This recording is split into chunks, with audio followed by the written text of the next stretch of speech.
बलिया कांड का गोलीमार गिरफ्तार हो चुका है। 3 दिन बाद मोस्ट वांटेड धीरेंद्र प्रताप सिंह को लखनऊ से पकड़ लिया गया। सूत्रों के अनुसार मुख्य आरोपी सरेंडर का प्लान बना रहा था, लेकिन उसकी कोशिश धरी की धरी रह गई। पुलिस ने उसे लखनऊ के जनेश्वर मिश्र पार्क से गिरफ्तार कर लिया। साथ में उसके 2 साथी भी पकड़े गए।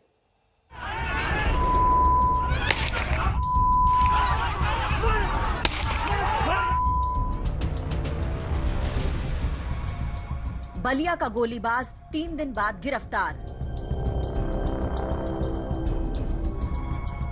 एसटीएफ टीम ने धर दबोचा, लखनऊ से गिरफ्तारी। गोलीकांड में अब तक 10 आरोपी गिरफ्तार।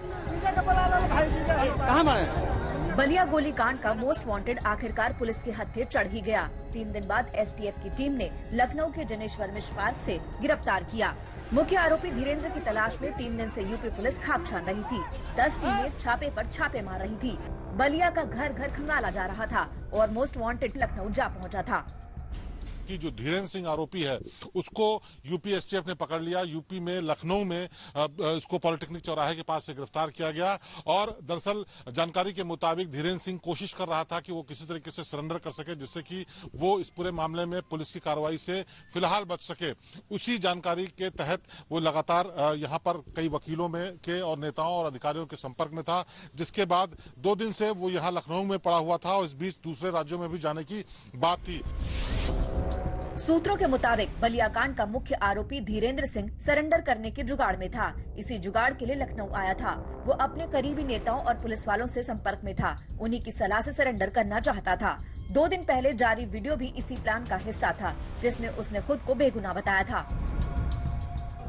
आज सुबह सोर्स इंफॉर्मेशन पे एसटीएफ ने उसको लखनऊ के पॉलिटेक्निक चौराहे के पास से गिरफ्तार किया है और अब इसको आगे जो न्यायिक प्रक्रिया है गाजीपुर में इसकी आमद की जाएगी और फिर बलिया इसको भेजा जाएगा।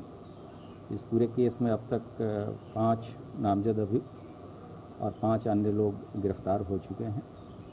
और जिस तरह की विभत्स घटना थी, इसमें अन्य जो कार्रवाइयाँ हैं गैंगस्टर इत्यादि की, ये अमल में लाई जाएगी। और स्थानीय स्तर पे अन्य जो भी लोग जो पब्लिक ऑर्डर भंग होने से संबंधित जो कार्रवाइयाँ हैं वो स्थानीय स्तर पे भी किया जाए। लेकिन बलिया कांड में सरकार की किरकिरी के बाद उसका प्लान धरा का धरा रह गया और वो लगातार एसटीएफ के सर्विलांस पर था। आज जब उसे ट्रैक करते हुए एसटीएफ की टीम लखनऊ के जनेश्वर पार्क पहुंची तो वो अकेला था। उसने गिरफ्तारी का विरोध भी नहीं किया। पुलिस को ताकत का इस्तेमाल भी नहीं करना पड़ा। जब एसटीएफ ने उसको पकड़ा तो वो अकेले था और उसी तरीके के लाल रंग के शर्ट पहने हुआ था जो घटना वक्त उसने पहनी हुई थी, उसी तरीके की शर्ट पहने हुआ था। और जब उसको पकड़ा गया तो उसने किसी तरीके का कोई विरोध नहीं किया। फिलहाल एसटीएफ उसको पकड़कर बलिया पुलिस के हवाले करेगी, जिससे कि वो आगे की पूछताछ कर सके। और ये गिरफ्तारी बहुत अहम है क्योंकि पुलिस की भी लगातार किरकिरी हो रही थी कि कैसे गिरफ्त से आरोपी भाग गया। और जब ये गिरफ्तारी हुई है तो पूछताछ के बाद साफ होगा कि आखिरकार उसने ये हत्या क्यों की और इस पूरे मामले का सच क्या है। बलिया गोलीकांड के 2 दूसरे आरोपी संतोष यादव और अमरजीत यादव को भी गिरफ्तार किया गया। इस मामले में अब तक 10 आरोपियों को धर दबोचा गया है। इनमें से 5 नामजद आरोपी हैं।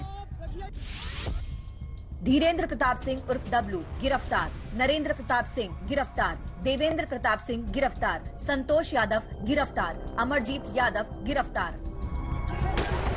धीरेंद्र सिंह को पुलिस ने उसी दिन घेर लिया जब बलिया के दुर्जनपुर में गोलियां बरसाई गई थी। लेकिन तब पुलिस की घेराबंदी की तस्वीर भी आई, लेकिन धीरेंद्र पुलिस को चकमा देकर फरार हो गया।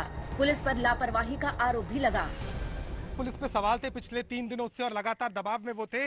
उतने दिनों से उनके पास कहने के लिए कुछ नहीं था। बार बार पूछा जाता था कि गिरफ्तारी में क्या हो रहा है, जांच चल रही है, हम ढूंढने की कोशिश कर रहे हैं। तमाम तरह की बातें हो रही थी। दूसरी तरफ एमएलए सुरेंद्र सिंह भी आ गए, परिवार के पक्ष का उन्होंने रखा। उन्होंने भी कहा कि दोनों तरह से कार्रवाई होनी चाहिए, उसे फंसाया जा रहा है। लेकिन अब गिरफ्तारी को लेकर के कोई ना कोई बार बार ये बात हो रही थी कि कोई क्लैरिटी नहीं थी। लेकिन अब जब एसटीएफ ने उसे गिरफ्तार किया लखनऊ से, तो कहीं ना कहीं बलिया पुलिस भी इसको लेकर के आगे बढ़ने की कोशिश करेगी। 10 पुलिस वाले निलंबित भी हुए। अब 3 दिन बाद धीरेंद्र की गिरफ्तारी से यूपी पुलिस ने राहत की सांस ली। 50,000 का इनामी अब शिकंजे में है। अब उसके खिलाफ एनएसए और गैंगस्टर कानून के तहत केस चलेगा। लखनऊ से कुमार अभिषेक और बलिया से शिवेंद्र श्रीवास्तव और अभिषेक मिश्रा के साथ आज तक ब्यूरो।